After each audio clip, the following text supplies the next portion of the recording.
Hello दोस्तों, मैं सुमन। स्वागत है आप सभी का आपके अपने यूट्यूब चैनल स्टडी बाय सुमन में। तो दोस्तों, आपके जो एसएसटी की क्लास चल रही थी, जो है आपका सेट नंबर आपका 8 आपका चल रहा था, ठीक है ना। बीच में आपका 24 तक क्वेश्चन हुआ था, उसके बाद आपकी वहीं पे मैंने रोक दिया था, ठीक है ना। तो आज जो स्टार्टिंग करनी है हम लोगों को, तो पिछली के जो क्वेश्चन रह गए थे सेट के, वो क्वेश्चन भी आज के सेट में प्लस रहेंगे। और जिन्होंने अभी तक पिछली क्लास नहीं देखी तो जाके पिछली क्लास देख लीजिए। उसमें आपको 8 सेट आपको मिल जाएंगे, ठीक है ना। एसएसटी के 8 सेट हो चुके हैं प्रीवियस ईयर के। तो अभी तक आपने अगर प्रैक्टिस नहीं किया है प्रीवियस ईयर का, तो प्रीवियस ईयर का प्रैक्टिस करना बहुत ज़्यादा ज़रूरी है। आप जाकर चैनल पर देख सकते हैं, प्लेलिस्ट बनी हुई है बाकायदा। प्लेलिस्ट को जाकर देखिए, ठीक है ना।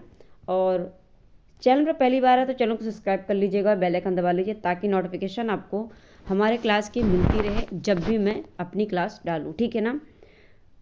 उसके बाद आपको क्या करना है, अपने साथियों को भी शेयर करके उन्हें भी इस क्लास से जोड़ लेना है, ठीक है ना। तो ज़्यादा से ज़्यादा लोगों को शेयर करके उन तक ये क्लास को पहुंचाइए, ठीक है ना।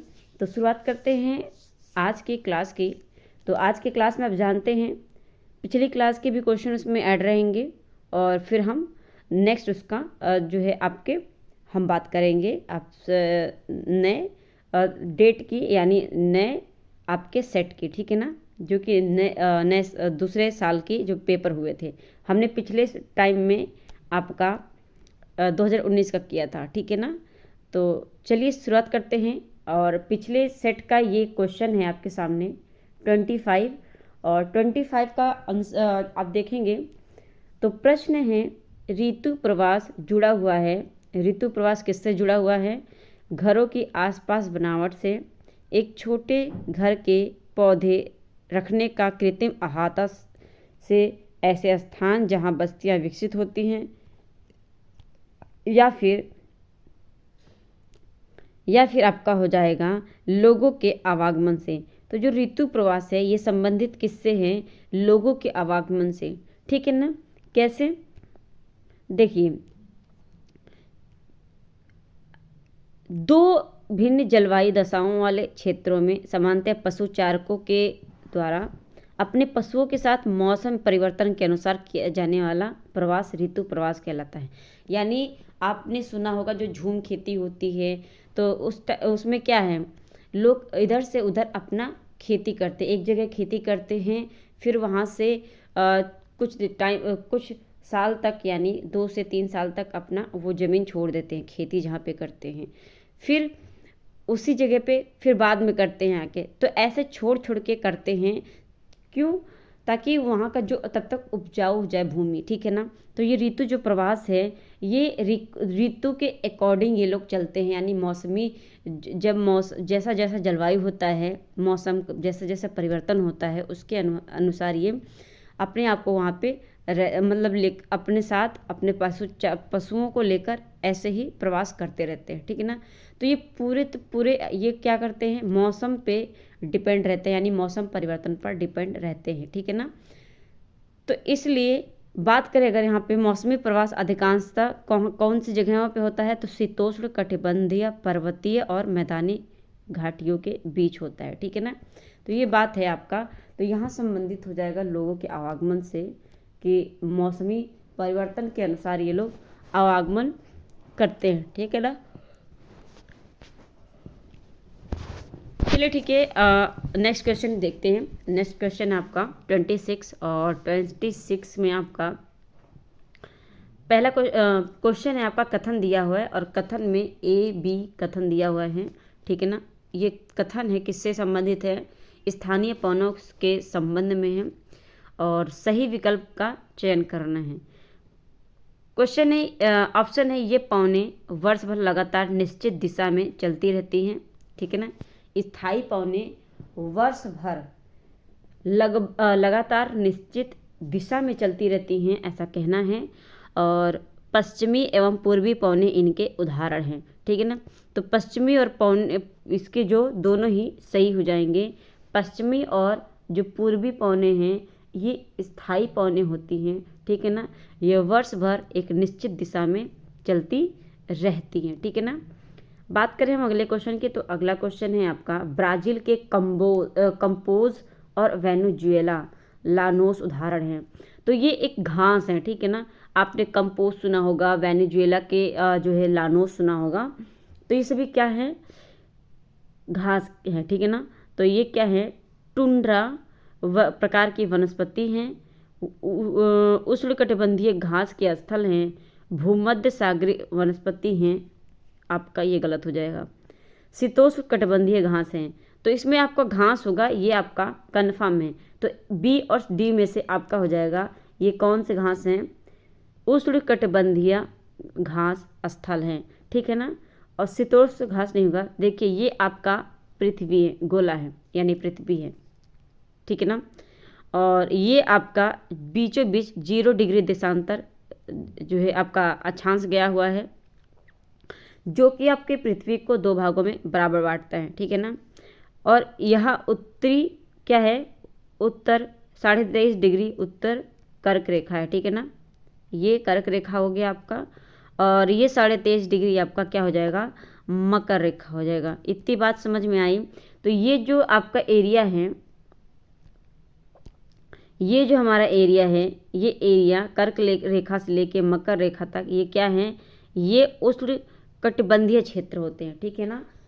तो यहाँ पे जितने भी घास पाए जाते हैं उन्हें उष्णकटिबंधीय घास कहते हैं, ठीक है ना। क्योंकि यहाँ पे क्या होता है, टेम्परेचर आपका अदर जगहों की जगह जो है मुकाबले यहाँ पे टेम्परेचर आपका गर्म रहता है, ठीक है ना। तो ये बात आपका जो है इसका आंसर हो जाएगा ट्रॉपिकल ग्रास लैंड, यानी उष्ण कटिबंधीय घास के स्थल ये कंपोज और लानोस हैं। तो कंपोज ये भी पूछ सकता है आपसे कि कंपोज किस जो है देश का या किस जगह का या किस जगह से संबंधित है कंपोज घास और आपका लानोस घास। तो ये आपका देश भी ये भी दे सकता है संबंध मिलाने के लिए भी, ठीक है ना। तो इस हिसाब से आपको याद रखना होगा। बात करें अगले क्वेश्चन की, तो अगला क्वेश्चन, अच्छा यहाँ पे एक चीज़ और ये भी याद रखिए कि अफ्रीका में सवाना घास, ठीक है ना, पूर्वी अफ्रीका में सवाना घास का मैदान पाया जाता है। बात करें अगले क्वेश्चन की, अगला क्वेश्चन है जलवायु के संबंध में कथन है ए और बी, ठीक है ना। तो जलवायु के संबंध में सही विकल्प का चयन करना है। जलवायु वायुमंडल में दिन प्रतिदिन होने वाला परिवर्तन है, या फिर दूसरा है किसी स्थान की जलवायु सिर्फ उसकी ऊंचाई तथा उच्चावच पर निर्भर करती है, ठीक है। तो ये कहना है इनका कि किसी भी स्थान की जो जलवायु है उसके ऊंचाई और उच्चावच से निर्भर, उसकी ऊंचाई और उच्चावच पर निर्भर करते, सिर्फ बोल दिया है यहाँ पे, ठीक है ना। और अगर सिर्फ बोल दिया है तो यहाँ पे इसका क्या हो जाएगा, निगेटिव हो जाता है। तो यहाँ पे आपका ए सही हो जाएगा और बी आपका गलत हो जाएगा, ठीक है ना। ऑन एक केवल सिर्फ ये सब क्या है, नेगेटिव वर्ड्स होते हैं। तो इससे भी आप अपने क्वेश्चन को सही कर सकते हैं, ठीक है ना। क्वेश्चन करने का तरीका यहाँ पे सीटेट में यही है कि अगर नेगेटिव पूछता है तो आपको नेगेटिव आंसर देना है, ठीक है ना। अगर पॉजिटिव पूछता है तो आपको पॉजिटिव आंसर देना है। ये जो है कीवर्ड्स भी मैं बता दूंगी। इसका जो ट्रिक है कि आप अगर कोई क्वेश्चन समझ में आपको नहीं पता है तो उसे कैसे सॉल्व करेंगे, ठीक है ना। तो इससे भी मैं एक वीडियो में बता दूंगी, ठीक है ना, सारे चीज़ें कि आपको कैसे पेपर करने हैं, ठीक है ना। बात करें यहाँ पे अगर, तो आपका ये ए और जो है आपका ए सही हो जाएगा और बी गलत हो जाएगा। ए में आपका क्या है, जलवायु वायुमंडल में दिन प्रतिदिन होने वाला परिवर्तन होता है, ठीक है ना। अगला क्वेश्चन है, अच्छा यहाँ पे इन्होंने कहा कि सिर्फ उसकी ऊंचाई और उच्चावच पर निर्भर है। तो इसका ऐसा नहीं है, बल्कि किसी स्थान की जलवायु सिर्फ उसकी ऊंचाई तथा उच्चावच पर निर्भर नहीं, बल्कि पवन की दिशा, समुद्र से दूरी, वर्षा, अक्षांश और देशांतर की स्थिति पर भी निर्भर करती है, ठीक है ना। तो ये रीज़न होते हैं जलवायु परिवर्तन के, ठीक है ना। बात करें अगले क्वेश्चन की, तो अगला क्वेश्चन है ए और बी दिया है, इसके लक्षण हैं और आधार पर ऊर्जा स्रोत की पहचान करना है। यह एक परंपरागत ऊर्जा का स्रोत है। यह ऊर्जा स्रोत तब निर्मुक्त होती है जब अपरिष्कृत तेल को धरातल पर लाया जाता है।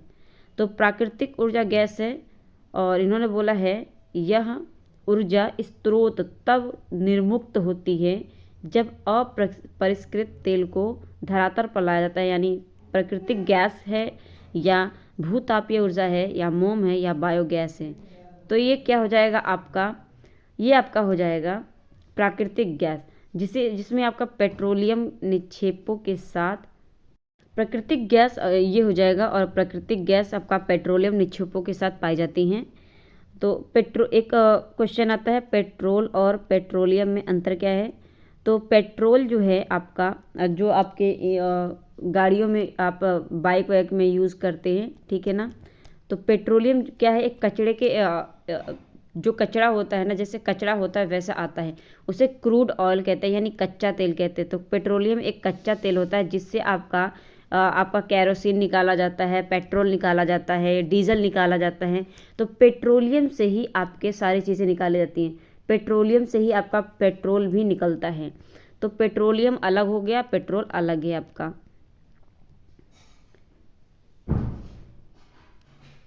और परंपरागत में अगर बात करें तो एक परंपरागत ऊर्जा का स्रोत कौन सा है, इसमें आपका अगर बात करें अन्य सब क्या है, भूतापीय ऊर्जा, मोम, बायोगैस आदि ऊर्जा के गैर परंपरागत है। तो परंपरागत गैस ऊर्जा वो होती हैं जो प्राकृतिक द्वारा की गई हों, ठीक है ना, जो प्राकृतिक होती हैं। और अप्राकृतिक वो होती हैं जिन्हें बनाया जाता है, ठीक है ना। तो गैर परंपरागत आपकी बायोगैस हो गई, मोम हो गया, भूतापीय ऊर्जा हो गया।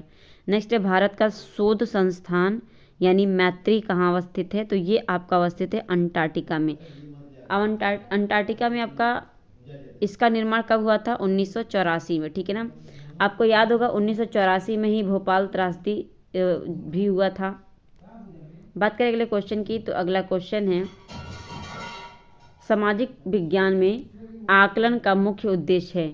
तो सामाजिक विज्ञान में आकलन का मुख्य उद्देश्य है, किसी भी बच्चे का आकलन जब करते हैं तो उसका क्या जो है मेन उद्देश्य होता है, शिक्षार्थियों को वर्गीकृत करने एवं चिन्हित करने के लिए। तो शिक्षार्थियों को वर्गीकृत कभी नहीं कर सकते हैं, ये गलत हो जाएगा। शिक्षार्थियों के बीच सामाजिक विभेदों को दर्शाने के लिए ये भी नहीं हो सकता। शिक्षार्थियों को प्रतिपुष्टि देना तथा मानक स्थापित करना जिनको पाने के लिए वे प्रयासरत रहें, ठीक है। फिर आपका दूसरा देखते हैं, इसमें पाठ्य पुस्तकीय ज्ञान को याद करने की, अगर याद करने की बात हो गई और पाठ्य पुस्तक की बात हो जाती है तो यहाँ पे गलत हो जाता है, ठीक है ना। तो आपका सी सही हो जाएगा कि इस प्रतिपुष्टि देना यानी उनको फीडबैक देना, ठीक है ना। बात करें अगले क्वेश्चन की, तो अगला क्वेश्चन है, यहाँ पे देखेंगे शिक्षार्थियों को प्रतिपुष्टि देना तथा मानक स्थापित करना जिनको पाने के लिए वे प्रयासरत रहें। शिक्षण के जो उद्देश्य निश्चित किए जाते हैं उनकी प्राप्ति किस सीमा तक हुई, इसका पता लगाने के लिए भी हम आकलन करते हैं। आकलन द्वारा अध्यापक की योग्यता की जांच करना, विशिष्ट बालकों की पहचान करना जिससे उनकी क्षमता का विकास किया जा सके, शैक्षिक कार्यक्रम एवं शिक्षण विधियां उपयुक्त हैं या नहीं, इसका पता लगाने के लिए भी आकलन किया जाता है। अगला क्वेश्चन है, सामाजिक विज्ञान की कक्षा में फिल्मों को एक प्रभावी शैक्षणिक उपकरण के रूप में उपयोग किया जा सकता है। तो फिल्मों को उपयोग किया जा सकता है एक शैक्षणिक उपकरण के रूप में। फिल्में कक्षा के भीतर बाहरी दुनिया को ला सकती हैं, ये बात सही है, ठीक है ना। फिल्में अनदेखे और अनसुने संदर्भों को खोजने की शक्ति से प्रेरित हैं, ये बात भी सही है। आपका ए और बी आपका सही हो जाएगा। फिर आपका आता है, फिल्में ऐसी कहानियों, संवादों और छवियों को सामने लाते हैं जो जीवन में हमसे दूर हो सकती हैं, ऐसा नहीं है। एक देखते हैं इसको। फिर फिल्में एक वस्तुनिष्ठ माध्यम जो छात्रों को एक ही तरीके से, तो ये एक ही तरीके से गलत हो जाएगा, आपका ऑप्शन सी हो जाएगा। तो ये इसीलिए आपका डी हो जाएगा आंसर। बात करें अगले क्वेश्चन की, कक्षा में मानचित्र का प्रयोग के संदर्भ में सही कथन का चयन करना है। मानचित्र एक सामाजिक राजनीतिक निर्मित है।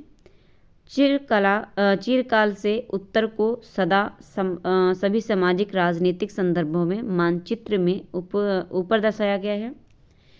नेक्स्ट है मानचित्र एक त्रिआयामी साधन है, जबकि हम 2 आयामी दुनिया में रहते हैं।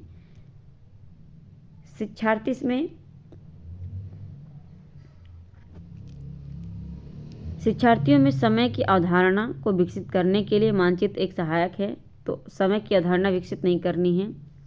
आपका सही हो जाएगा, ए आपका सही हो जाएगा, ठीक है ना। और त्रिआयामी साधन है, तो इसमें ए और आपका बी सही हो जाएगा, ठीक है ना।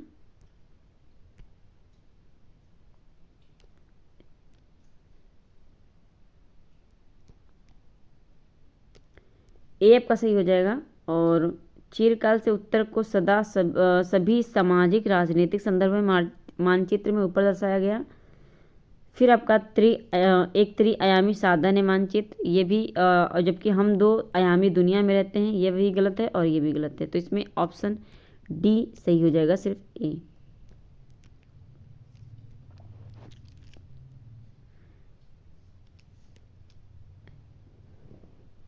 शिक्षार्थियों के जीवन से अधिगम को जोड़ने के प्रयास में सामाजिक विज्ञान के शिक्षक को चाहिए।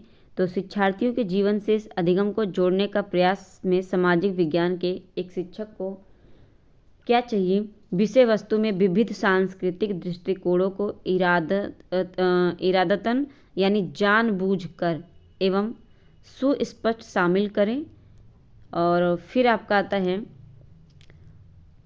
कक्षा में शिक्षार्थियों को उनके निजी और पारिवारिक संदर्भ में चिन्हित करना। नेक्स्ट है आपका शिक्षार्थियों को अपने उदाहरणों और अनुभवों को कक्षा में साझा करने के लिए मौका दें।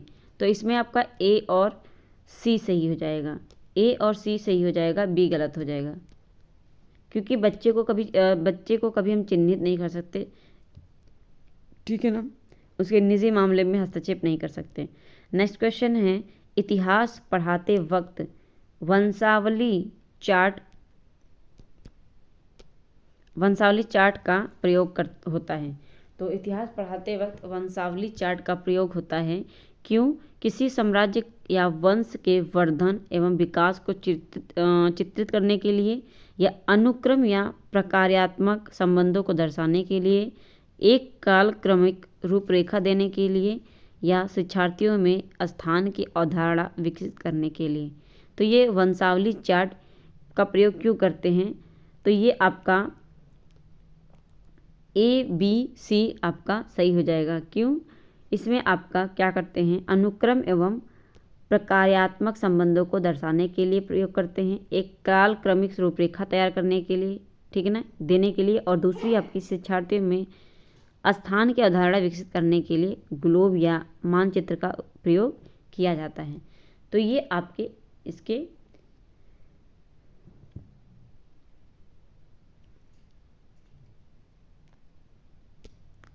ये आपके हो जाएंगे वंशावली चार्ट के प्रयोग। बात करें अगले क्वेश्चन की, दृष्टिबाधित शिक्षार्थियों को कार्य करते समय एक सामाजिक विज्ञान शिक्षक को किस प्रकार से शिक्षण अधिगम प्रक्रिया में अनुकूलन करना चाहिए? कोई बच्चा है जिसे दिखाई नहीं देता है, तो उसके साथ कार्य करते समय एक सामाजिक विज्ञान की शिक्षक को क्या करना चाहिए? तो यथोचित विराम तथा पुनरावृत्ति के साथ स्पष्ट एवं उच्च आवाज़ में बोलना, विविध प्रकार के आकर्षक दृश्यों वाले कार्यपत्रों का प्रयोग। तो आकर्षक दृश्यों का, जब वो दृष्टिबाधित है तो दृश्य वाली चीज़ें उसके लिए अच्छी नहीं होंगी। फिर बात करें यहाँ पे मौखिक संकेतों द्वारा कल्पना करने के अवसरों को उत्पन्न करना, कक्षा में चर्चा के दौरान टैक्टाइल स्पर्श करने वाली सामग्रियों को शामिल करना। तो यहाँ पे हो जाएगा आपका ए सी और डी आपका सही हो जाएगा। बात करें अगले क्वेश्चन की, अगला क्वेश्चन है सामाजिक विज्ञान शिक्षण में प्रोजेक्ट विधि किलपैट्रिक का है, ठीक है ना। प्रोजेक्ट विधि किसने दिया है? किलपैट्रिक। तो इस बात को भी ध्यान रखिएगा, ये क्वेश्चन आपका CDP का है। तो प्रोजेक्ट विधि के कथनों पर विचार करें। यह उपयोगितावादी दृष्टिकोण से प्रेरित है, यह शिक्षार्थियों को खोजी बना देता है, यह पूर्ण रूपेण एक शिक्षक केंद्रित विधि है। तो शिक्षक केंद्रित विधि नहीं है, ये बात गलत है। यह स्वनिर्देशित क्रियाकलापों द्वारा अधिगम को मानती है। बात करें यहाँ पे ए, बी और आपका डी, ए, बी, डी आपका सही हो जाएगा। नेक्स्ट है अन्वेषण को इच्छुक रचनात्मक दृष्टिकोण से एक सामाजिक विज्ञान की शिक्षिका अपने शिक्षार्थियों को किस रूप में देखेगी। तो अन्वेषण को इच्छुक रचनात्मक दृष्टिकोण से एक सामाजिक विज्ञान की शिक्षिका अपने शिक्षार्थियों को किस रूप में देखेगी। सामाजिक प्रक्रियाओं में खोज करने को उत्सुक, स्रोतों के आधार पर कल्पनाशील, समस्याओं के समाधान के सुझावों की कोशिश करने वाले, या फिर विवादास्पद मुद्दों को उच्चतर शिक्षा के स्तर पर चर्चा करने के लिए स्थगित करने वाले। तो यहाँ पे आपका ए और बी आपका पॉजिटिव दे रहा है, तो ए और बी मेरे हिसाब से सही हो जाएगा, ठीक है ना। तो मेरे हिसाब से यहाँ पे क्या ए और बी ही सही होगा, क्योंकि यहाँ पे स्थगित करने की बात हो रही है, तो ये आपका गलत हो जाएगा। ए और बी आपका ए, बी, सी सही हो जाएगा। अब आगे आपका, तो ये आपका 38 आपका जो है हो चुका है आपका। ये आपका पिछले जो प्रीवियस ईयर हुआ था जिसमें आपका 24 तक ही रह गया था, तो ये उसी का था क्वेश्चन, ठीक है ना। तो ये कंप्लीट हुआ। अब हम शुरुआत करते हैं नेक्स्ट आपके जो आपका 7 जुलाई को पेपर हुआ था 2019 में, ठीक है ना। तो 2019 में जो 7 जुलाई को आपका पेपर हुआ था, इसकी अब हम चर्चा करते हैं, ठीक है ना। तो अगर चैनल को सब्सक्राइब नहीं किया तो चैनल को सब्सक्राइब कर लीजिए, ठीक है ना।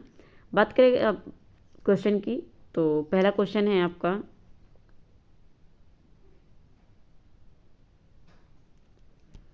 कथन है जब लंदन में अपराह्न के 2 बजे तो भारत में 7:30 अपराह्न का समय होगा, ठीक है।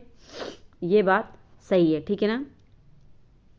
भारत ग्रीनविच के पूर्व में 82.5 जो है डिग्री 30 मिनट पूर्व में स्थित है।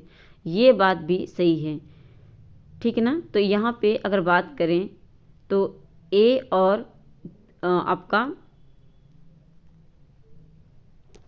ए और आर आपके दोनों सही हैं, और आर ए की व्याख्या करता है, क्योंकि यहाँ पे इन्होंने कहा है लंदन में अपराह्न दोपहर के 2 बजे हैं, तो भारत में जो है आपका 7:30 बज रहा होगा, तो ठीक है ना। क्यों, इसका क्या रीज़न है। तो इसका रीज़न ये है कि भारत जो है ग्रीनविच के पूर्व में 82.5 डिग्री पूर्व में स्थित है। तो ये आपका ग्लोब है, ये ग्लोब है, ठीक है ना। और इसमें आप देखेंगे तो ये आपका ये हो जाएगा आपका ग्रीनविच, ठीक है ना। ये आपका ग्रीनविच है, ठीक ना, ग्रीनविच है। और इसके इधर आप जब जाते हैं, पश्चिम में जाते हैं, तो आपका समय घटता है, जब पूरब में जाते हैं तो समय प्लस होता है, ठीक है ना। तो इन्होंने कहा लंदन में, अगर लंदन में यहाँ पे 2 बजा है, अगर यहाँ पर 2 बजा है, तो यहाँ पे अगर जब जाएंगे तो वैसे भी ये क्या है, भारत का जो समय रेखा है 5.5 घंटे आगे है, यानी 5 घंटा 30 मिनट आगे है लंदन से, ठीक है ना। तो इसलिए आपका यहाँ पर 7:30 हो जाएगा। और फिर यहाँ पे आप देखेंगे तो ये आपका कर्क रेखा जाता है, और ये आपका भारत है। और भारत से आप देखेंगे तो यहाँ से एक आपकी 82.5 डिग्री गुजरती है रेखा, ठीक है ना, जो कि भारत का समय रेखा डिसाइड करता है। तो ये पूरब में है, इसलिए यहाँ से यहाँ तक कि आपका टाइमिंग क्या है, 5.5 घंटा आगे रहती है।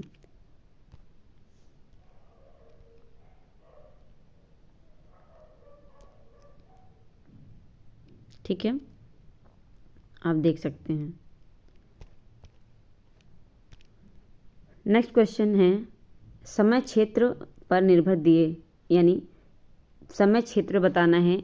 समय क्षेत्र पर दिए गए ABC कथनों पर विचार कीजिए और सही उत्तर का चयन कीजिए। कुछ देशों का देशांतरी विस्तार अधिक होता है, जिसके कारण वहाँ एक से अधिक मानक समय अपनाए गए हैं। तो ये बात सही है, ठीक है ना।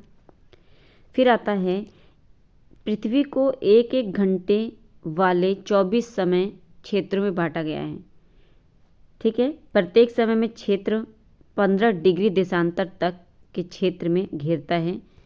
तो अगर बात करें यहाँ पे ए और आपका बी सी सभी सही हैं, ठीक है ना। ये भी आपका पॉजिटिव है, ये भी आपका पॉजिटिव है। पृथ्वी को एक एक घंटे वाले 24 समय क्षेत्र में बांटा गया, यानी 24 जोन में बांटा गया है पृथ्वी को।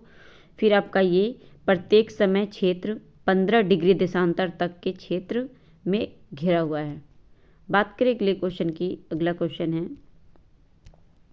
पृथ्वी की सतह से शुरू कर यानी वायुमंडल की परतों के सही क्रम बताने हैं।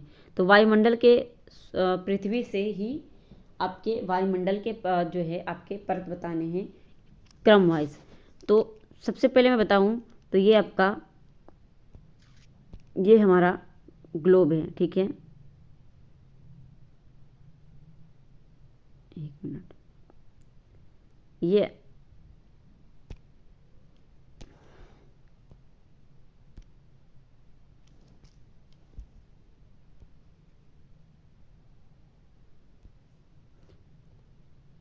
आपका पृथ्वी हो गया। उसके बाद आता है आपका यहाँ से पृथ्वी से आपका लेके और क्रम वाइज ऊपर तक आपको बताना है। तो सबसे पहले तो आपका पड़ता है क्षोभ मंडल, ठीक है। फिर आपका आता है समताप मंडल। समताप मंडल के बाद आपका आता है मध्य मंडल। यहाँ पे देखिए क्षोभ मंडल, समताप मंडल, मध्य मंडल, बाह्य मंडल और बहिर्मंडल, ठीक है ना। तो ये आपके आ जाएंगे। तो यहाँ पे आपका ऑप्शन ए सही हो जाएगा, ठीक है। ऑप्शन ए सही हो जाएगा। तो ये आपके क्रम वाइज होंगे। पृथ्वी से ये आपका पहले नंबर पे आ जाएगा, फिर ये दूसरे नंबर पे, ये आपका तीसरे नंबर पे, ये आपका चौथे नंबर पे, फिर ये आपका 5वें नंबर पे, ठीक है ना। तो 5 परतें हैं और ये सबसे लास्ट में आपका ऊपरी भाग में आपका बहिर्मंडल आता है। बात करें अगले क्वेश्चन की। तो अगला क्वेश्चन है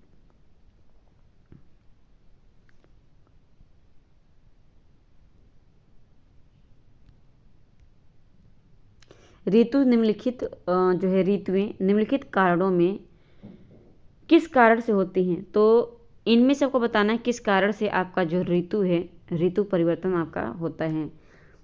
तो पहला है मकर जो है आपका मकर रेखा पर सूर्य की सीधी किरणें 23.5 डिग्री दक्षिणी पर पड़ती हैं, या फिर पृथ्वी का परिक्रमण और एक ही दिशा में उसके अक्ष का झुकाव, या फिर आपका आता है पृथ्वी के अपने अक्ष पर इर्द गिर्द घूर्णन के कारण आभा मंडल बनता है। तो यहाँ पे आभा मंडल कुछ नहीं, इसमें आपका हो जाता है बी पृथ्वी की परिक्रमण और एक ही दिशा में उसके अक्ष का झुकाव होना, ठीक है ना। तो ये रीज़न है ऋतु परिवर्तन के। नेक्स्ट क्वेश्चन है प्रतिशत के अनुसार पृथ्वी के वायुमंडल में कौन सा प्रमुख संघटक है। तो सबसे ज़्यादा तो ये आपका हो जाएगा नाइट्रोजन। वायुमंडल में 78% नाइट्रोजन पाया जाता है और 71% आपका ऑक्सीजन पाया जाता है, ठीक है ना।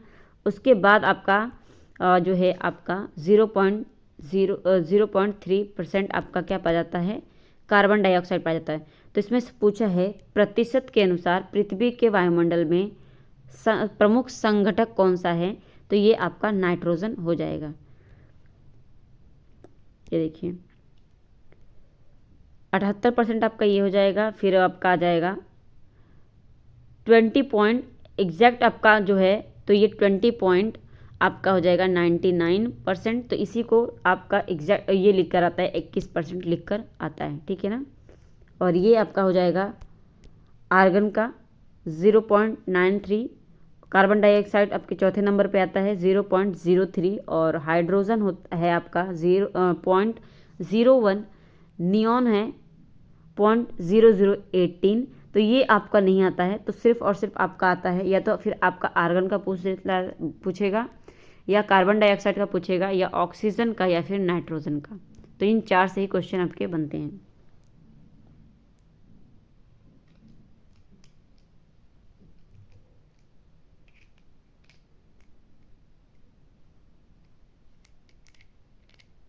बात करें अगले क्वेश्चन की, तो अगला क्वेश्चन है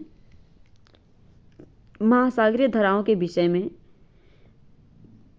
निम्नलिखित कथनों में से कौन सा सही है। तो महासागरीय धाराओं के बारे में बताना है। ठंडी जलधाराएं ध्रुवीय अथवा उच्च अक्षांशों से जल को उष्णकटिबंधीय अथवा निम्न अक्षांशों की ओर ले जाती हैं। लेब्राडोर एक गर्म जलधारा है, ठीक है। जिस स्थान पर गर्म और ठंडी धाराएं मिलती हैं वह स्थान विश्व का सर्वोत्तम मत्स्य क्षेत्र माना जाता है। तो ये बात सही है। जब एक तरफ से ठंडी जलधारा आती है और दूसरी तरफ से गर्म जलधारा आती है, और जहाँ पे ये लोग मिलते हैं ना, वहाँ पे मछलियाँ बहुत बनती हैं, ठीक है ना। तो इनका जो मछलियों का क्षेत्र है ये बहुत ज़्यादा बड़ा हो जाता है। तो यहाँ पे अगर बात करें तो ए और सी आपका क्या हो जाएगा, सही हो जाएगा। तो पहला आपका सही हो जाएगा। इसमें आपका दिखा रहा है बी भी, तो इसमें ऑप्शन बी भी आपका, दोनों ही आपके सही हो जाएंगे। ए और सी, बी आपका गलत हो जाएगा, क्योंकि लेब्राडोर जो है ये एक आपकी गर्म जलधारा नहीं बल्कि ठंडी जलधारा है, ठीक है। ये ठंडी जलधारा है। ठंडी जलधारा में और भी धाराएं हैं, जैसे कि आपका Benguela, Canary, Labrador, Falkland, Humboldt, Kuril, California, ये सभी ठंडी जलधाराएं हैं। इतने याद हो जाएंगे, इतने में से आपके क्वेश्चन आ जाएंगे। तो आपका Benguela, Canary, Labrador, Falkland, Humboldt, Kuril, California, ठीक है ना। गर्म जलधारा में आपकी गर्म जलधाराएं कौन सी होती हैं, जो आपके भूमध्य रेखा से आपके ध्रुवों पर जाती हैं, जो भूमध्य रेखा से चल के ध्रुवों पर जाती हैं, ये आपकी क्या होती हैं, गर्म जलधारा होती हैं। लेकिन जो ध्रुवों से भूमध्य की तरफ आती हैं वो क्या होती हैं, एक ठंडी जलधारा होती हैं, ठीक है ना। ये रीज़न है इसका ठंडा और गर्म होने का।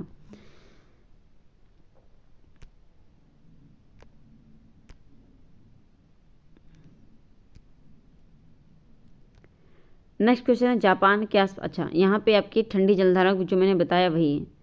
फिर आपका आता है हिमनद के निक्षेपण को कहा जाता है। हिमनद के निक्षेपण को क्या कहते हैं, तो ये आपका हो जाता है हिमोड कहते हैं, हिमोड, ठीक है ना। हिमनद के निक्षेपण को हिमोड कहा जाता है।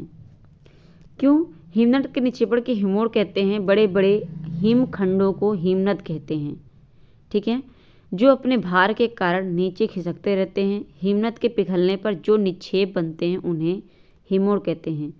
आप देख रहे हैं जब बर्फ़ पिघलती है तो क्या होता है, उसी को क्या कहते हैं, हिमोड कहते हैं। ये निक्षेप दो प्रकार की होती हैं।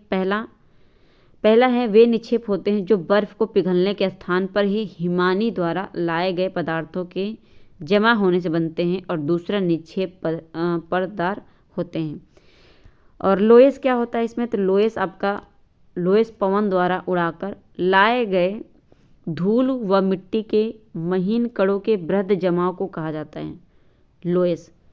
इस तरह के जमाव को लोएस नाम जर्मनी के अल्सेस प्रांत में स्थित लोएस ग्राम के नाम पर पड़ा है, ठीक है ना। तो ये पवन जो होती है ना, पवनों द्वारा उड़ाकर लाए गए जो धूल मिट्टी होती हैं, उनके जो महीन महीन जो है कण होते हैं, उनके जमाव को कहा जाता है। इनका रंग कैसा होता है, ये मिट्टी कृषि के लिए उपयुक्त व बहुत उपजाऊ होती हैं। ऑक्सीकरण के कारण इनका रंग पीला और भूरा होता है। फिर आपका तटबंध क्या होता है, तटबंध ऐसे जो है बांध होते हैं अथवा पत्थर या कंक्रीट के पलस्तर से सुरक्षित मिट्टी तथा कंकड़ इत्यादि के मिश्रण से बनाए जाते हैं। तटों या ऊंचे टीलों से को कहते हैं जिसे पानी के बहाव को रोकने या सीमित करने का काम लिया जाता है। आपने नदियों के किनारे देखा होगा ये चीज़। ए बी कथन आपका दिया है और वनस्पतियों में से किसकी विशेषता का वर्णन करते हैं। तो वनस्पति के बारे में है। यह वनस्पति उत्तरी गोलार्ध के उच्च अक्षांशों यानी 50 डिग्री से 70 डिग्री में पाई जाती हैं। ठीक है। फिर आपका बात करता है, इसे टैगा के नाम से भी जाना जाता है। तो ये 50 डिग्री से 70 डिग्री में पाई जाती हैं और टैगा के नाम से जाना जाता है। तो ये आपके शंकुधारी वन हो जाते हैं। ठीक है। जो टैगा वन में पाए जाते हैं तो वो शंकुधारी वन होते हैं। ऐसे देखा होगा, नुकीले नुकीले वन होते हैं। ठीक है ना, नुकीले नुकीले बिल्कुल। तो इनसे जो है, जो बर्फ़ होती है ना, ये इस पर रुकती नहीं है, सड़क के नीचे गिर जाती हैं। ठीक है ना।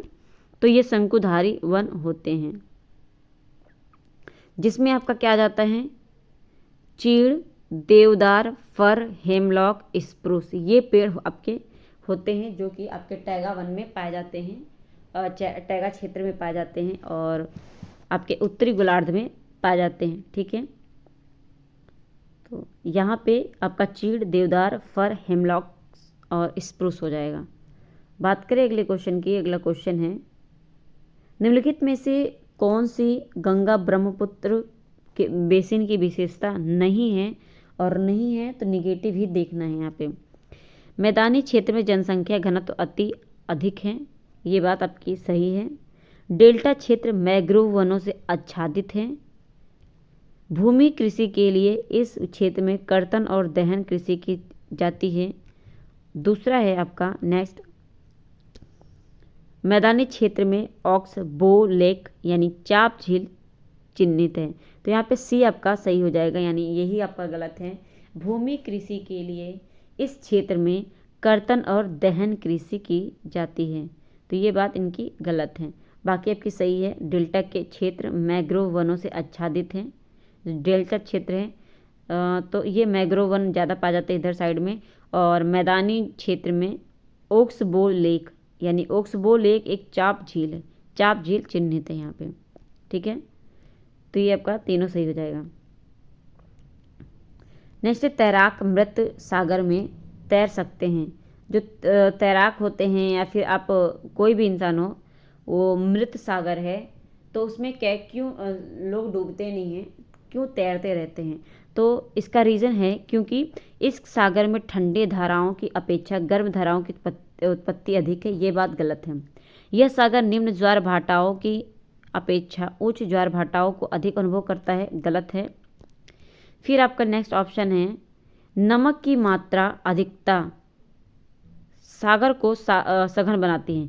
तो ये आपकी सही हो जाएगी, क्योंकि मृत सागर में नमक की मात्रा ज़्यादा है। सोडियम जो है आपका आयोडीन ज़्यादा पाया जाता है उसमें। ठीक है ना।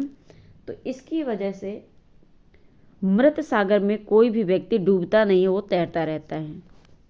ठीक है ना। बात करें अगले क्वेश्चन की, तो अगला इसमें आपका बताएं तो मृत सागर में नमक की अधिकता के कारण इसे सॉल्ट सी के नाम से भी जाना जाता है।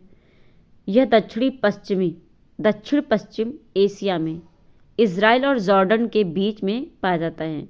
इज़राइल के मृत सागर में 340 ग्राम प्रति लीटर लवणता होती हैं। ठीक है। तो इस वजह से इसमें कोई भी इंसान तैरता ही रहेगा। भूमि के उपयोग के संदर्भ में ए और बी पर चर्चा करना है और सही उत्तर का चयन करना है। तो भूमि उपयोग से आशय भूमि का केवल कृषि और वन के लिए, तो ये आपका केवल आ गया, गलत हो जाएगा। फिर आता है आपका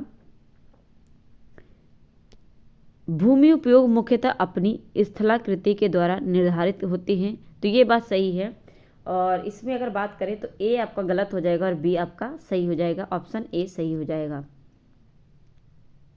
एक मिनट। भूमि उपयोग मुख्यतः अपनी स्थलाकृति के द्वारा निर्धारित की जाती हैं, तो ये आपके गलत हो जाएंगे।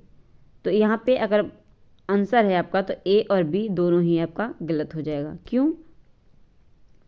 क्योंकि अगर बात करें यहाँ पे भूमि उपयोग के संदर्भ में, ये आपका गलत क्यों है दोनों। भूमि का उपयोग केवल कृषि या वन के लिए नहीं की जाती, बल्कि आप चारागाह, बागवानी, भवन निर्माण, बंजर भूमि को उपजाऊ बनाने आदि के लिए भी कर सकते हैं। ठीक है ना। तो इसमें भूमि उपयोग स्थलाकृति द्वारा नहीं होती है। बात करें अगले क्वेश्चन की। अगला क्वेश्चन आपका, रक्षक मेखलाएं मदद करती हैं। जो रक्षक मेखलाएं होती हैं वो मदद करती हैं किससे? मृदा में नमी बनाए रखने में, या फिर मृदा के ऊपर से जल के प्रवाह को मंद करने में, या अवनालिकाओं को बनने से रोकने और मृदा क्षय को बचाने में, या फिर पवन की गति को रोकथाम कर मृदा आवरण के संरक्षण के लिए। तो इनमें से आपका हो जाएगा डी सही हो जाएगा। जो पवन की गति है, पवन की गति को रोकथाम कर मृदा आवरण में संरक्षण करते हैं। ठीक है ना। रक्षक मेखलाएं। नेक्स्ट है, मृदा परिच्छेदिका की मोटाई को कौन निर्धारित करता है? तो मृदा परिच्छेदिका की मोटाई को निर्धारित कौन करता है? ये आपका समय निर्धारित करता है। मृदा परिच्छेदिका की मोटाई को समय निर्धारित करता है।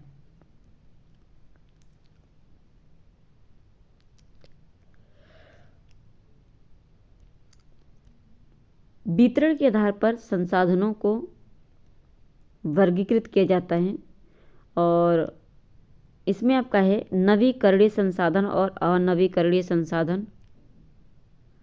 फिर आपका आता है जैव संसाधन और अजैव संसाधन, सर्वव्यापक संसाधन, स्थानिक संसाधन। ये आपका सही हो जाएगा। ठीक है ना।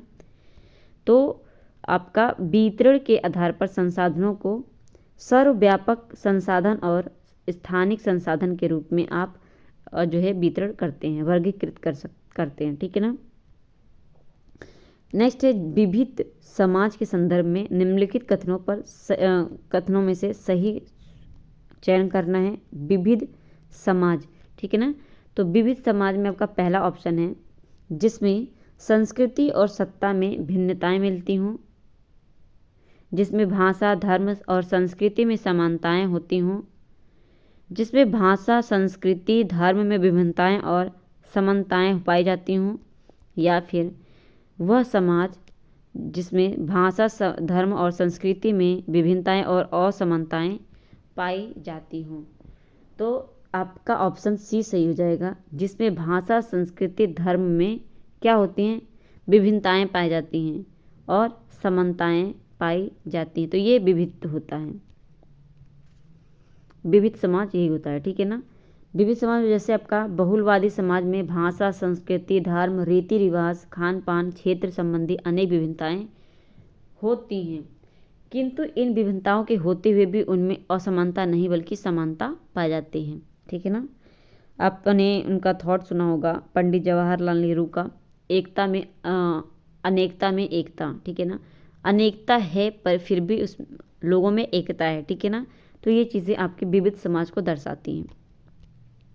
नेक्स्ट है, निम्नलिखित कथनों में से कौन सा लिंग यानी जेंडर आपका रूढ़िबद्ध धारणा को चुनौती देता है? यानी जेंडर स्टीरियोटाइप, जो लोगों ने बना रखी धारणाएं कि अगर लड़की है तो ये नहीं कर सकती, लड़का है तो ये नहीं कर सकती। तो इसमें आपका कौन इस धारणा को कौन चुनौती देता है? इस ऑप्शन से महिलाएं फैशन परस्तर होती हैं, फैशन तो लड़के भी कर सकते हैं। महिलाएं जिम्मेवार वाहन चालक होती हैं।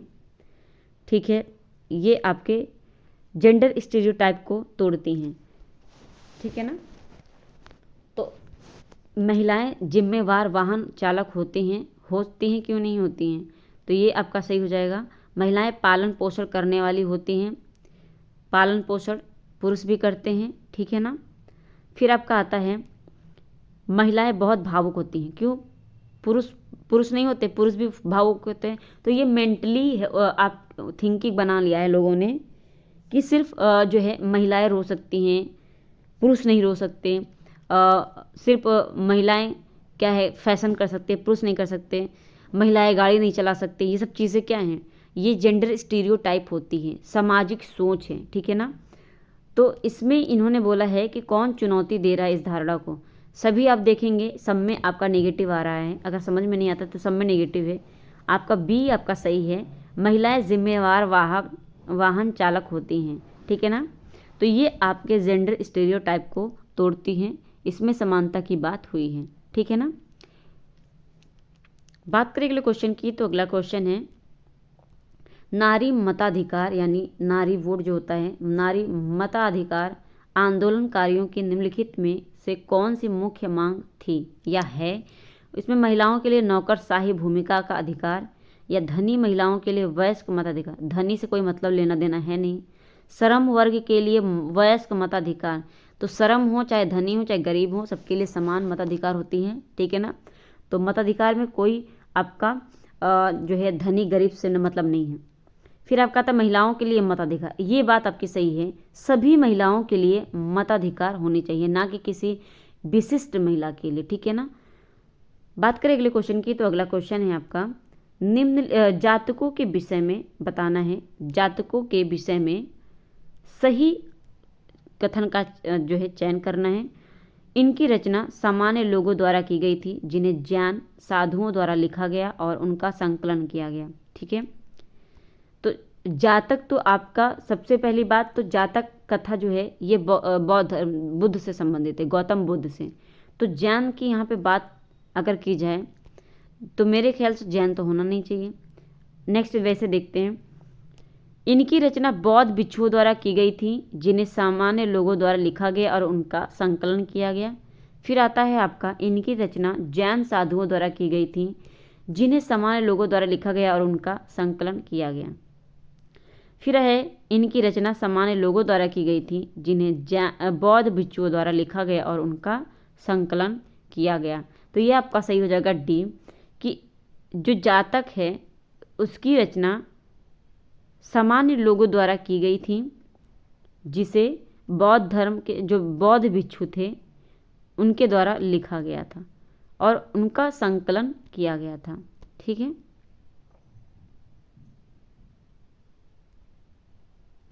नेक्स्ट है आपका आईने अकबरी के विषय में निम्नलिखित कथनों में से सही कथन चुनना है। आईने अकबरी किसकी है, तो ये अबुल फजल की है, अकबर के शासनकाल की, ठीक है ना। तो इसमें अकबर के शासनकाल की बातें की गई हैं आईने अकबरी में, ठीक है। इसमें अकबर के पूर्वजों और अकबर के शासन की घटनाओं का विवरण दिया गया है। यह मिर्ज़ा हाकिम द्वारा लिखी गई है, गलत है, मिर्ज़ा हाकिम नहीं बल्कि अबुल फजल द्वारा लिखा गया है। अबुल फजल अकबर का एक जो है करीबी दोस्त था और दरबारी कवि था, ठीक है ना। बात करें यहाँ पे, तो यह अकबर के प्रशासन के विविध पहलुओं के विषय में संपन्न सांख्यिकी विवरण प्रस्तुत करता है। तो ये बात इनका सही है, अकबर के पूर्वजों के बारे में नहीं बल्कि उसके प्रशासन के बारे में इसने लिखा है, ठीक है ना। तो ये आपका सी सही हो जाएगा। बात करें आपके आईने अकबरी की, तो आईने अकबरी अबुल फजल द्वारा फारसी भाषा में ये रचित है, जिसे आप इसका एक भाग और क्या कौन सा है, अकबरनामा। ये क्या है, अकबरनामा का एक जो है पार्ट है, एक भाग है ये। अकबरनामा से ही आपका ये आईने अकबरी निकला हुआ है। तो अकबरनामा 3 भागों में बांटा गया है, जिसमें तीसरे भाग को आईने अकबरी कहते हैं। तो आईने अकबरी में आपका अकबर के प्रशासन के बारे में दिया गया है। इसकी रचना लगभग हिजरी यानी 1006 यानी 1597 से 98 ईस्वी में हुई। इसमें अकबर काल के समय में हर एक सूबे, जिले और परगनों तक के आंकड़े दिए गए हैं। आईने अकबरी में 36 संगीतकारों के नाम हैं, ठीक है ना। तो इसमें 36 संगीतकारों के नाम दिए गए हैं आईने अकबरी में। ये अकबर नाम का तीसरा पार्ट है, ठीक है। नेक्स्ट है निम्नलिखित में से किसने अपनी कृतियों को भी शामिल करते हुए बाबा गुरु नानक की रचनाओं को गुरुमुखी में संकलित किया है। गुरु अंगद ने, गुरु अर्जुन ने, या फिर गुरु तेग बहादुर ने, या गुरु गोविंद सिंह ने। तो बाबा गुरु नानक की रचनाओं को गुरुमुखी में संकलित किया था गुरु अंगद ने, ठीक है ना। गुरु अंगद ने किया था। इन्होंने नानक द्वारा शुरू की गई लंगर, जो लंगर होता है आप देखते हैं कि आपका जो जैसे भंडारा होता है आपका, तो वहाँ पे आपका गुरुद्वारे में लंगर कहते हैं, ठीक है ना।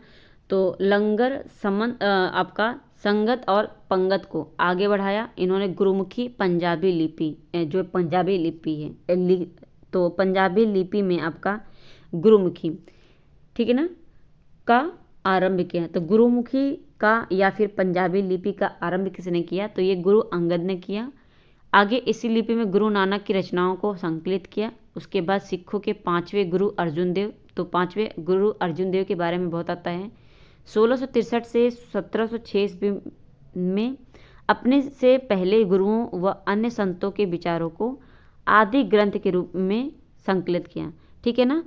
तो अपने से पहले जितने भी गुरु थे, अन्य संत थे, उनके बारे में आदि ग्रंथ में लिखा है। और आदि ग्रंथ किसका है, गुरु अर्जुन देव का, ठीक है ना। नेक्स्ट है एथेनियन लोकतंत्र के निम्नलिखित में से कौन सी एक विशेषता नहीं है। एथेनियन की बात है, तो एथेनियन लोकतंत्र की बात की गई है। एथेनियन लोकतंत्र में सही नहीं है, सभी नागरिकों को सेना व नौसेना में अपनी सेवाएं देनी होती थी। मामलों के निर्णयों के लिए आयोजित की गई सभाओं में सभी नागरिक उपस्थित होते थे। कई पदों पर नियुक्तियां लॉटरी के माध्यम की जाती थी। फिर आपका आता है 30 से अधिक उम्र के उन सभी पुरुषों और महिलाओं को पूर्ण नागरिकता प्राप्त थी जो दास नहीं थे। तो ये बात गलत है आपका, बाकी आपका सही है, ठीक है ना। तो ये आपकी विशेषताएं थी। नेक्स्ट है आपका समुद्रगुप्त के संबंध में बताना है। और समुद्रगुप्त की निम्नलिखित में से कौन सी ऐसी नीति थी जो विशिष्ट रूप से दक्षिणा पथ शासकों के लिए थी। अब जानते हैं समुद्रगुप्त ने बहुत सारे जो है युद्ध किए हैं, जिसमें से इन्होंने ज़्यादातर जीते हैं, ठीक है। इसमें मेन आपका माना जाता है दक्षिण वाला। तो पहला है उन्होंने समुद्रगुप्त की अधीनता स्वीकार की और अपनी पुत्रियों का विवाह उससे किया, समुद्रगुप्त से, ऐसा कहना है, ठीक है। दक्षिण शासकों के लिए थी ये चीज़ें। फिर आप कहते हैं वे उपहार लाते थे, उसके आदेशों का पालन करते थे और उसके दरबार में उपस्थित होते थे। फिर उन्होंने हार स्वीकार की व इन्हें पुनः शासन करने के लिए अनुमति दी। या फिर आपका आता है उनके साम्राज्यों को उखाड़ फेंका गया। तो ये गलत है, उनके साम्राज्य को उखाड़ नहीं फेंका गया। वे क्या करते थे, उन्होंने क्या किया, समुद्रगुप्त के सामने अपने आप को जो है समर्पित किया। तो उन्होंने हार स्वीकार किए और फिर से शासन करने की अनुमति दिया, ठीक है ना। तो ये आपका सी सही हो जाएगा। अगला क्वेश्चन आपका मिलान है आपका। और मिलान में आपकी बात करें,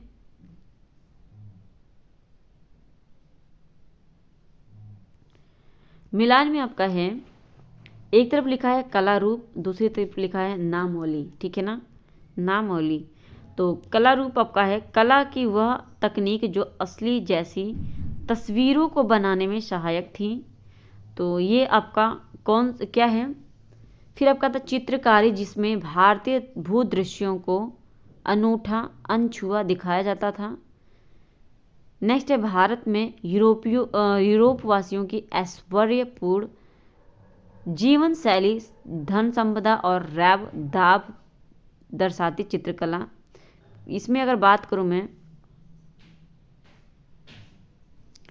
इसमें अगर बात करूं डी आपका सही हो जाएगा। और डी में आपका सही है तो पहले का फोर्थ हो जाएगा, पहले का फोर्थ हो जाएगा, पहले का चौथा हो जाएगा। यानी कला की वह तकनीक जो असली जैसी तस्वीरों को बनाने में सहायक होती हैं।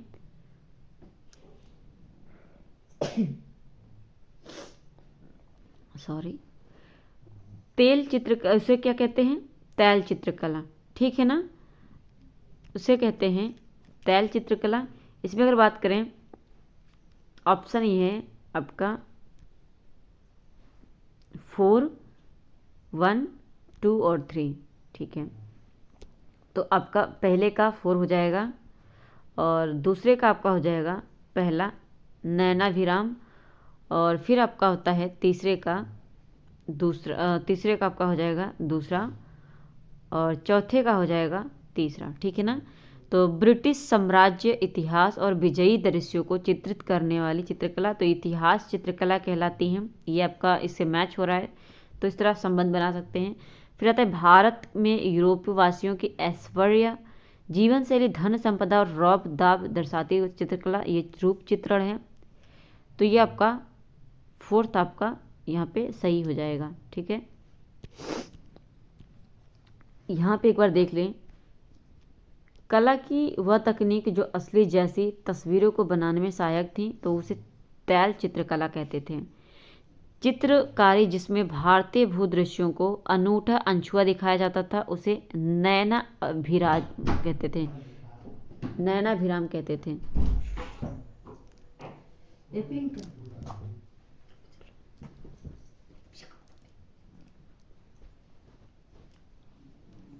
फिर है आपका भारत में यूरोपवासियों की ऐश्वर्य, जीवन शैली, धन संपदा और रौब दाब दर्शाती चित्रकला, तो ये आपका हो जाएगा रूप चित्रण। ब्रिटिश साम्राज्यवादी इतिहास और विजयी दृश्यों को चित्रित करने वाली चित्रकला, तो ये हो जाएगा इतिहास चित्रकला। अब बात करते हैं नेक्स्ट क्वेश्चन की। नेक्स्ट क्वेश्चन है 18वीं शताब्दी के अंतिम चरण में मुंबई, मद्रास और बंगाल प्रेसिडेंसियों का विकास ईस्ट इंडिया कंपनी के किन व्यापारिक केंद्रों से हुआ? तो 18वीं शताब्दी के अंतिम चरण में बम्बई, मद्रास और बंगाल प्रेसिडेंसी का विकास ईस्ट इंडिया कंपनी के किन व्यापारिक केंद्रों से हुआ, ऐसा पूछा है। तो ये आपका सूरत हो गया, मद्रास हो गया और कलकत्ता हो गया। तो इन प्रेसिडेंसियों से इसका जो है विकास हुआ। ठीक है ना।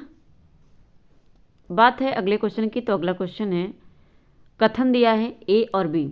बौद्ध धर्म के इस रूप में बुद्ध की उपस्थिति कुछ एक संकेतों का उपयोग करते हुए मूर्तियों में दिखाई गई हैं। नेक्स्ट है, महायान बौद्ध के आने के साथ ही बोधिसत्व में विश्वास समाहित हुआ।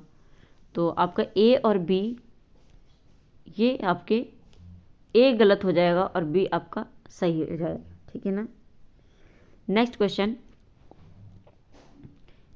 महालवाड़ी और रैयतवाड़ी राजस्व प्रणालियों के संदर्भ में बताना है। महालवाड़ी और रैयतवाड़ी, तो ए और बी बताना है इसमें। पहला है आपका, महालवाड़ी बंगाल प्रेसिडेंसी के उत्तर पश्चिम प्रांतों के लिए युक्ति थी, जबकि रैयतवाड़ी ब्रिटिश नियंत्रण वाले दक्षिण भारतीय इलाकों के लिए थी। ठीक है। फिर आता है आपका, महालवाड़ी में गांव का मुखिया पूरे गांव के लिए संकलित राजस्व को कंपनी को अदा करता था, जबकि रैयतवाड़ी में किसानों के साथ सीधा समझौता किया जाता था। बी आपका सही है। ठीक है ना। तो अगर बी आपका सही है तो यहाँ पे ए और बी आपका सही हो जाएगा। और इसमें अगर बात करें, दोनों राजस्व व्यवस्थाओं के बीच अंतर को सही स्पष्ट करते हैं। ठीक है ना। बात करें अगले क्वेश्चन की। तो अगला क्वेश्चन है, सूफी संत के मकबरे को जाना जाता है। तो सूफी संत के मकबरे को दरगाह के नाम से जाना जाता है। नेक्स्ट क्वेश्चन है,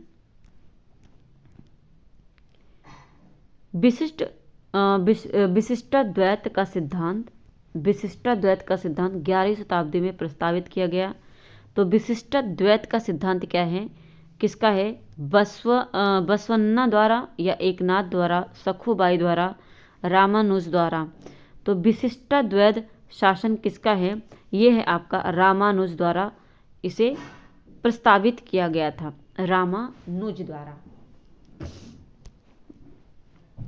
बात करें अगले क्वेश्चन की। तो अगला क्वेश्चन है आपका, भारत में 1772 में स्थापित की गई दीवानी अदालत के बारे में बताना है। दीवानी अदालत के बारे में बताना है। ए और बी कथन है, और इसमें अगर बात करें, पहला है यह एक फौजदारी अदालत थी। दूसरा है यह यूरोपीय जिलाधीशों की अध्यक्षता में चलता था।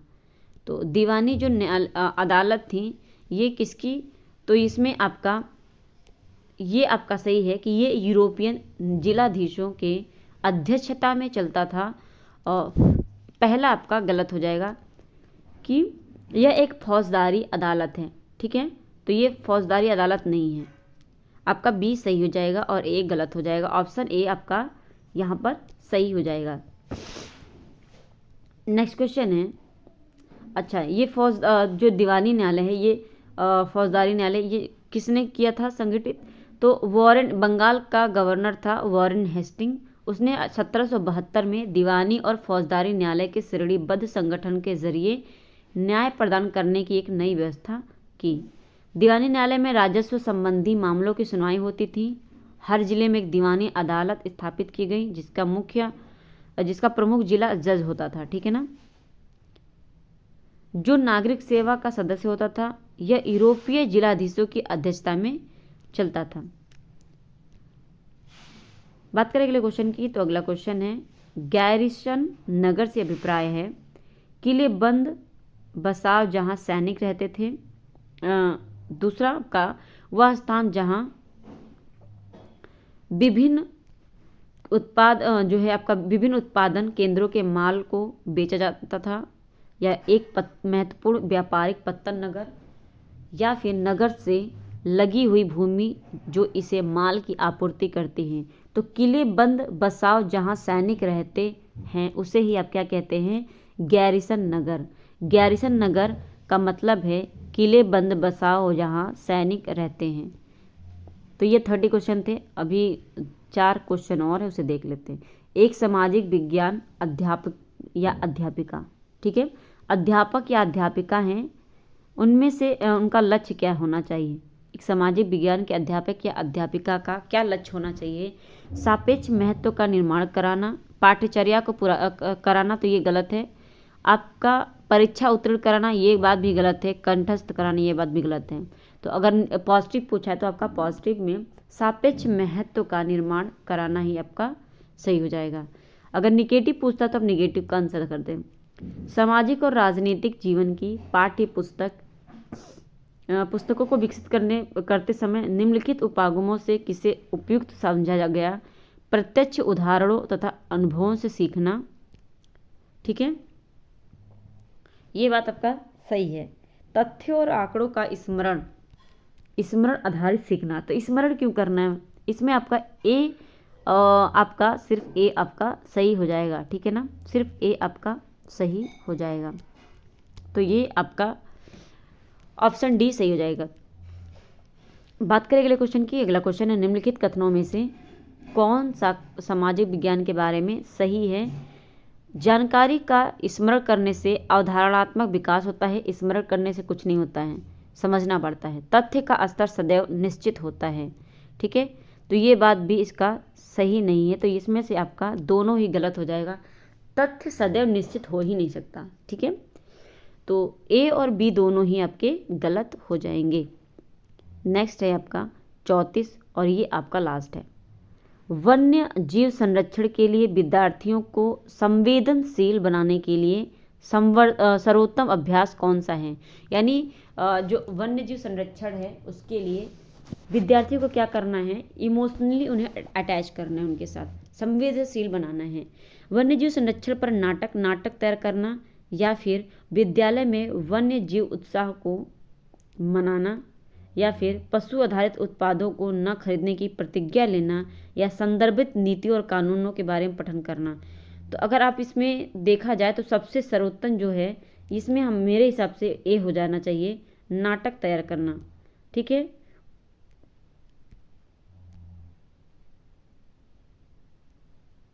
तो यहाँ पे आपका यही हो जाएगा, क्योंकि यहाँ पे विद्यालय में वन्य जीव उत्साह को मनाना, तो यहाँ पे ए सही हो जाएगा। ठीक है ना।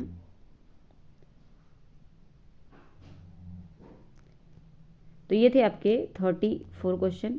आई होप आज की क्लास आपको अच्छी लगी होगी, और जिन्होंने अभी तक पिछली क्लास नहीं देखी है जाकर देख लीजिएगा, प्लेलिस्ट बनी हुई है, आप बाकायदा वहाँ पे एक साथ देख सकते हैं। ये सेट नंबर आपका 9 था, और इसके पहले आपके 8 हो चुके हैं सेट, जिसमें आपके 2021, 22, 2023 के क्वेश्चन हुए हैं, और अभी आपके 2019 के जुलाई के भी ख़त्म हो चुके हैं, क्योंकि एक साल में 2 पेपर होते हैं सीटेट के, तो उस हिसाब से आपके 2019 के दोनों पेपर आपके ख़त्म हो चुके हैं, ठीक है ना। तो ये थे आपके सारे क्लास 2019 तक। अब बचे हैं जो भी आपके 2011 से लेके 2018 तक, वो कंप्लीट करा देंगे, ठीक है। तो जिन्होंने नहीं देखा जाकर देख लीजिए, और अभी चैनल को सब्सक्राइब नहीं किया तो चैनल को सब्सक्राइब कर लीजिए, बेल आइकन दबा लीजिए ताकि नोटिफिकेशन आपको मिलती रहे, और ज़्यादा से ज़्यादा लोगों को शेयर करके वहाँ तक इस क्लास को पहुँचाइए, ठीक है ना। अपने साथियों को शेयर करके उन्हें भी इस चैनल से जोड़ लीजिए। मिलते हैं अगली क्लास में, आज के लिए बस इतना ही, धन्यवाद।